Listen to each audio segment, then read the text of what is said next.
Is your wardrobe stuffed with me-mades? When garment sewing plays a role in your life, after a while, the clothes can really start to pile up. So how can we continue to take pleasure in sewing without adding to your problem of too many clothes? Today, I'm sharing 5 ideas that might solve this problem for you. So stick around a couple of minutes for that. Welcome to Check Your Thread, the podcast that will help you sew more sustainably. My name's Zoe and I'm obsessed with sewing. I've been blogging about it for over 15 years and I'm the creator and host of the popular handmade wardrobe challenge Me Made May. But, like many people, I've become increasingly concerned about the climate crisis and I'm looking at the way that my lifestyle contributes to it. So in this podcast, I'll be nerding out about making clothes whilst exploring how to minimise the negative impact that it may have. I really hope you'll join me in this journey. Hello, wonderful listener. Are you doing okay? I'm good. This episode is going out during the half-term break, so I'm excited to have a week of mornings with a slower pace. So what are you working on at the moment? Since the last episode, I finished off the apron I was making. That's been created using scraps and leftovers of denim and twill. It looks pretty cool. I'm not sure I'm entirely in love with the colour palette, but the piecing of the scraps looks good. I'm actually working on a podcast episode and accompanying workbook all about piecing together scraps to make clothes. So if that's something of interest to you, keep an eye and ear out for that next month. Next up on my sewing table is a blouse that I'm making from some very precious fabric. This fabric has been in my stash for about 5 years and I've been mulling over what to do with it for that whole time. And I just got sick of it taking up real estate in my brain, to be honest. So I've finally chosen a blouse pattern and just got stuck in. To be honest, I didn't even twirl up the pattern, even though it's a new to me pattern. But it's from a company that I've used several times before and I feel like I trust their sizing. And it's a loose style, so I reckon I've got some wiggle room if changes need to be made at some point. Sustainability win. As I mentioned in last week's intro, some of the members in my family are challenging ourselves for vegberry. My husband, my daughter and I are cutting out meat and fish entirely and lowering our dairy intake for the month. It's been close to 2 weeks so far and I honestly haven't missed meat at all, which is really surprising to me. I haven't explored a ton of new recipes yet. I'm hoping to have more time to do that during the half-term break. But I've definitely been eating loads more veg as well as different pulses and not just swapping meat for meat alternatives like veggie sausages for every meal. Although we did have those once. But yeah, as well as upping the health value in what we're eating, I'm pretty sure we're saving money too. Is that a secret that you vegetarians have been keeping to yourself, that it's actually quite a bit cheaper? Anyway, our sustainability fail this week is something that I'm guessing a lot of people can relate to. So we've been doing a fair amount of decluttering and sorting, including going through all our old tech to figure out what's still useful and what is frustratingly obsolete, and going through all of our books. And what's happened? Well, inevitably, we've encountered that classic bottleneck of then actually moving the things out of our house. It's all piled up or boxed up in our hallway, waiting for us to work out the most responsible way to pass these items on. So there's that we need to work on. Right, I want to say big thanks this week to Luna, Liz and Beatrice for signing up to support the podcast via Patreon this week. And big thanks to existing patron Anna for upping the amount of their support. Thanks heaps to the 4 of you. If you would like to help the podcast stay afloat in this very difficult financial climate, then please consider signing up to Patreon. As well as knowing you're securing the longevity of Check Your Thread, you will also have access to our monthly Mending meetups, which take place via Zoom. We have 2 scheduled for later this month. They are on different days and at different times, so hopefully everyone who wants to will be able to attend one of them and work on their mending pole whilst having a fun time together. You can sign up to the Patreon for any amount at all. A popular amount is the price of a cup of coffee each month, but it's entirely up to you. If that's a stretch, you could be part of the Check Your Thread Patreon community for just £1 or €1 or $1 or another currency. The link to sign up is in the show notes and on the website checkyourthread.com. Okay, today's episode. This is one of those episodes that was just asking to be made. It seems that a lot of people are all kind of feeling this kind of thing, that they have too many clothes, they don't want to overstuff their wardrobes further still, but they love to sew. If that's something that you can relate to, then this is going to be for you. And if you're new to sewing and you haven't yet experienced that, keep these ideas in mind as you might be able to prevent or at least delay finding yourself in this situation. And once you've listened, if you think of any other ideas or want to react to this episode in some way, please get in touch. I'm on Instagram at checkyourthread, or you can email me zoe@checkyourthread.com. Zoe is ZOE. As always, links to anything mentioned in the episode that is linkable is in the show notes, and that can be found on checkyourthread.com. So please have a great week. Take care of yourself, your loved ones, and the wider global community where possible. Consider joining us for a Check Your Thread Patreon Mending meetup, and enjoy!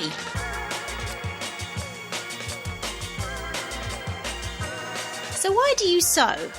Is that a question you've ever asked yourself before? Of course, different people will answer it differently. Some have turned to sewing their own clothes when they've found that their body shape or size or physical needs are not catered for by the selection available on the high street. Others don't see themselves represented stylistically in ready-to-wear, or at least at a price that's within their budget. Some like that home sewing extracts them to a certain extent from the exploitation of garment workers, whereas others sew for relaxation and enjoy entering a kind of flow state that helps them unwind. And some appreciate the opportunity to make something with their own hands, particularly when so much of life is spent staring at a screen. Or a combination of the above, or something else entirely that I haven't thought of. Whatever the benefits that garment sewing brings to you, after you've been doing it for a few years, you're going to start to accumulate a lot of clothes. And when you own more clothes than you realistically need or can fit in your wardrobe, that can feel like a problem. Maybe you're trying to combat overconsumption in other areas of your life. Or maybe you're retired, or you work in a relaxed environment, and you just don't need to own a wide range of garment styles. Or you simply feel like you have too much. How can you continue to enjoy the benefits of sewing without adding to the issue of owning too many clothes? And how does this relate to sustainability? Well, it really doesn't serve the planet to make piles of clothes that sit there largely unused. All the resources embedded in the fibre and fabric production and transportation, not to mention the power used in the sewing, are not being honoured at all. Now, I fully acknowledge that not every garment we make is likely to see tons of use, and even a total fail of a project can be useful for teaching us lessons that allow us to improve. But we should be aiming to create garments that fit our personal style, our bodies, and our lifestyles that get lots of use over a long period of time. That's the best way to honour those embedded resources, as well as our own time and effort. So I use the organisation app Trello for capturing ideas and planning episodes for this podcast. And according to my Trello board, I've been intending to address this topic since September 2021. However, over the last couple of months, I've had about 4 exchanges with listeners and Instagram followers, all saying that this is an issue that they're tackling right now, to some degree. So finally, it is time to talk about what to do when you love to sew, but your wardrobe is full. So I've come up with 5 responses to this dilemma, which I'll outline in a moment, but I would love to hear any more ideas on the topic, if there's something that you've come up with that I didn't mention. So please get in touch. Right, here we go. Here are my 5. Number 1, challenging ourselves. Okay, so my first idea is not actually stopping making clothes for ourselves, but slowing down our output by setting ourselves challenges. So start by taking a breath and look at what you're sewing to see if this might be an avenue that you could explore. So many of us have busy lives where we're juggling a lot of different things. We know it's important to us to get our sewing fix, so we often reach for those tried and true patterns that we've made before, so we can get into the making quickly and without much thought. Then we can bash out another t-shirt or pair of shorts that we've made a bunch of times previously so we can get that quick sewing fix. Those easy to sew projects then turn into a pile of very similar garments, and soon we have way more t-shirts or shorts or whatever it is that we honestly need. So what if we put down the quick and familiar patterns and decided to take on a sewing challenge? Yes, it will require more brain space, but the rewards will be enormous. The satisfaction and pride in making something that you hadn't previously thought you could make yourself will be completely worth it. So what could that look like? Well, have you always been afraid of making jeans, or a lined coat, or making bras? Why not challenge yourself to enter a new-to-you sphere of garment making, to encourage yourself to learn the aspects and techniques particular to that area that you've chosen? Wouldn't that be cool? Or you could try slowing down by entirely hand-stitching a garment, like previous guests Louisa Owen-Sonstrom and Alexis Bailey are fans of. There are so many resources out there these days to hold your hand through each of these heftier or slower projects, so you'll be challenged but not out on a limb on your own. The support might come from attending an in-person class, or signing up to an online workshop, or tackling a sewing pattern with accompanying sew-along blog posts, or finding hints and tips on YouTube. A challenge such as this will take you much longer than a tried and true pattern, so you won't be overstuffing your wardrobe at the same rate, and you'll feel so accomplished when you're done. Expanding on this idea a bit, you could also take some time to grow your sewing-related skills that might not directly involve the production of garments. So, for example, would you like to learn to draft sewing patterns, or improve your knowledge of fitting? Again, you could take an in-person class or find something online that offers live sessions, maybe via Zoom, or through recorded videos that you can work through at your own pace. Since the COVID lockdowns, there are so many more options to work on this stuff from the comfort of your own home, and they often have a lower price point, which makes them more accessible. I'd recommend checking out the online courses from previous guest Kate Roberts. Her business, Project Patterns, offers an enormous array of pattern drafting and fitting classes. A course platform website Domestika offers tons of fashion and design related courses such as techniques for recreating your favourite garment. And Craftsy is another course hosting site with a wild array of class options. Okay, idea number 2, sewing things that aren't clothes. So if your wardrobe is full of clothes, but you still want to create things that express your style and fulfill your needs, there are plenty of other things that you can make aside from clothing. So the obvious first suggestion here are bags and accessories. So even if, like me, you tend to use the same bag day in and day out, it is useful to have a selection of bags in different shapes, sizes and styles. There are so many super fun bag patterns out there, catering to all styles, tastes and skill levels. You could make smaller bags that allow you just to grab your phone and purse and keys as you're heading out the door. Or on the other end of the scale, you could make a holdall or duffel bag for going away on trips. My favourite bag pattern designers include Noodlehead, Tyke Studio, Motif Studio and Merchant & Mills, but really there are billions. And of course there are tons of free bag patterns out there, so this really doesn't need to be a costly new avenue for your sewing. And plenty of bag patterns and styles can be made using garment fabric, so you can use up some scraps and leftovers at the same time. And that way, the bags that you make will definitely chime well with your personal style, and they'll look good with your existing outfits. Other accessories you could try making? Well, there's hats and hoods and hair covers, mittens and scarves, purses and wallets, scrunchies and headbands. And you could even try making shoes. What? I'd probably suggest heading to the website I Can Make Shoes if that's something that interests you.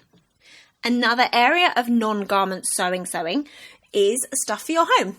It could be a massive project like sewing curtains or blinds that actually might save you money, if the alternative is having to buy custom curtains or blinds if you've got a window that's got non-standard dimensions. Or you could make slip covers to revamp the appearance of a sofa or chair. Or there's smaller, quicker projects such as cushion covers, hot water bottle covers, simple bistro blinds, plant pot covers, storage baskets, hanging storage with pockets, covers for your sewing machine or overlocker/serger, a new cover for your ironing board, a cover for your laptop or tablet or some other device, toiletry bags and makeup bags, tablecloths, napkins, aprons, bowl covers. Honestly, there are so many things that you could have fun making that would be genuinely useful that you could put your own stamp on that aren't garments to wear. Something for your home that might interest you is trying to make a quilt. Obviously, I'd like to encourage you to use it as an opportunity to use up fabric scraps and leftovers from previous garment projects. And here on Check Your Thread, there are a ton of previous episodes with quilt makers that could inspire you, including Elu Hernandez, Shelley Summer, Bridget Hoflauti, Heidi Parks, and most recently, Sherilyn Wood. There are so many different approaches to making quilts, from planned out patchwork to modern and improv. And you don't have to make a massive quilt for your bed or your sofa. You could start small with a cushion cover or a lap quilt or something your cat might like to sit on. And of course, all of the ideas that I've listed above would make great gifts if you don't want or need them for yourself. Okay, idea number 3 for how to enjoy sewing without adding to your wardrobe. This leads on from my very last point, and that is making clothes for other people. Right, so this is a point that I always make when talking about sewing for others.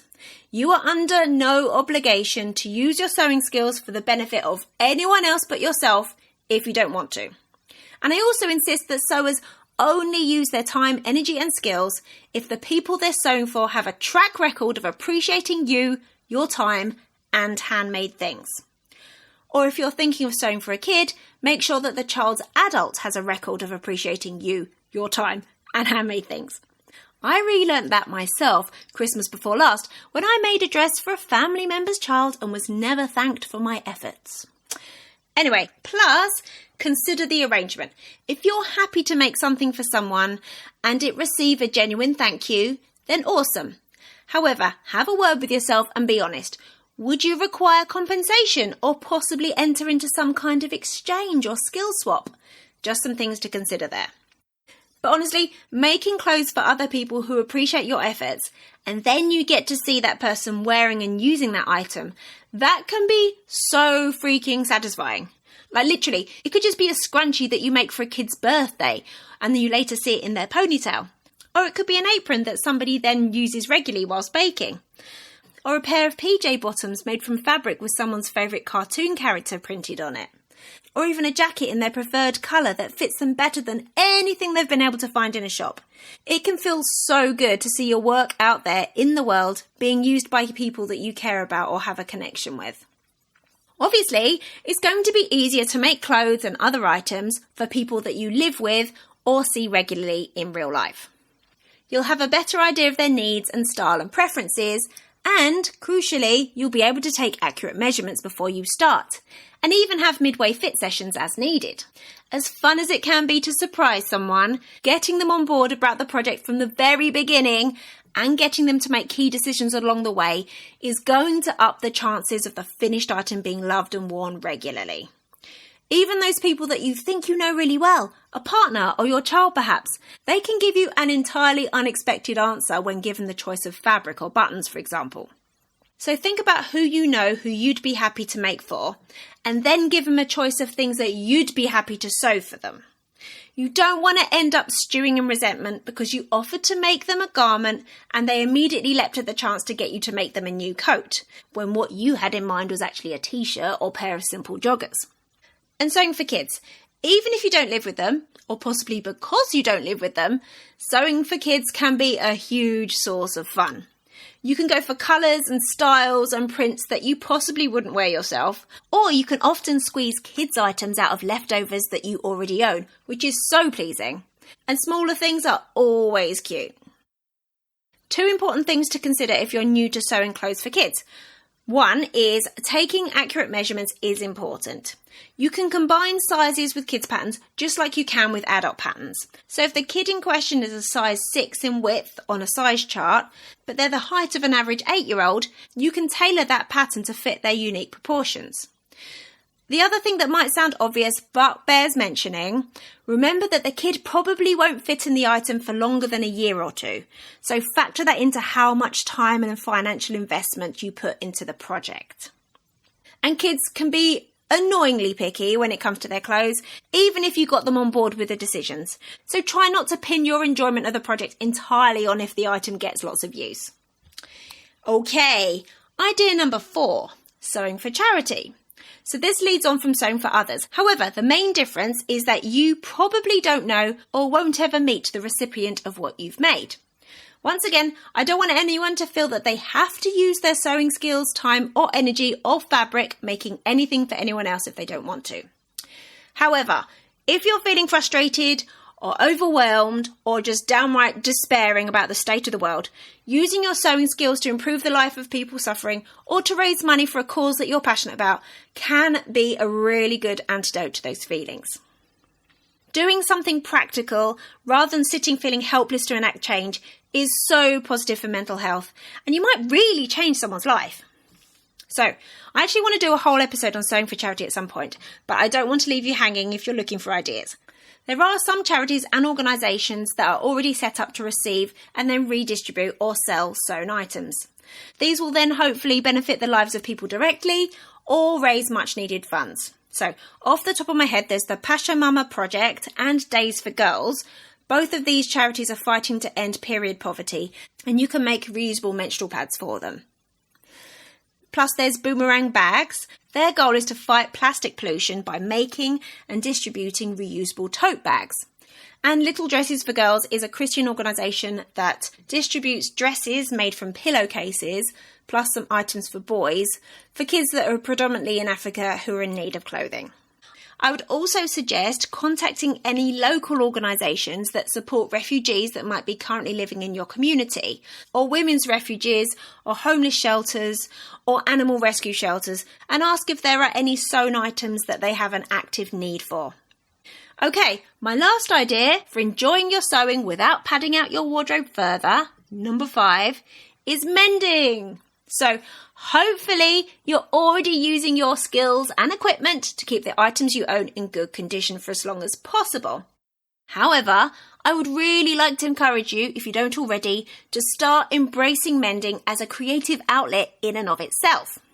I don't think that there's anyone who epitomises this more than my previous guest, Erin Lewis-Fitzgerald. And if you haven't already got a copy of her book, Modern Mending, then I thoroughly recommend that you order one or borrow it from your library as soon as possible. And check out my previous episode, Visible versus Invisible Mending, which explores the spectrum of approaches to mending. From the effectively invisible, you'd never even known that there'd been a rip there, to the boldest, most visible celebration of continued life for that garment. And you really don't need to choose a camp and stay in it. You might decide to aim for invisible for some garments and a fun, colourful or cheeky visible mend for others. Or somewhere in between if you feel like your skills and your style aren't quite up to the extreme ends of the mending spectrum. If you need more convincing, do an online or Instagram search for any of the following terms: visible mending, invisible mending, sashiko, or darning, and I guarantee you'll find something that wets your creative whistle and makes you long for the next hole to appear in your jeans. So that's it. That's what I've got as a response to the quandary of loving sewing but owning too many clothes. To recap, I suggest slowing your sewing down by taking on a challenge, either a type of garment you never thought you'd make, or expanding your sewing related skills in some way. Sewing accessories or homeware, either for yourself or as gifts. That could be a big, meaty project or some small, useful items. Sewing clothes for others. Check that the person is deserving of your time and skills and get them on board if possible to give the outcome a good chance of being loved and used. Sewing for charity. This can help people in need or raise funds for causes and organisations. Finding fun and creativity in acts of mending. Extending the life of what's already here as an enjoyable, challenging and or expressive activity. Finally, I just want to say that these ideas are all options that you can add to your sewing life. I'm not suggesting that you adopt them to entirely replace sewing garments for yourself. Consider alternating between making a project for yourself, a project for your pal, a cute homeware item, a batch of washable menstrual pads for your local women's refuge centre, and then back to something for you. You can mix it up. And by doing so, you'll most likely deepen your connection to and appreciation for sewing. Thanks so much for listening. I really hope you enjoyed this episode and are left feeling inspired. For more info about the podcast, including show notes for this and every episode, head to checkyourthread.com.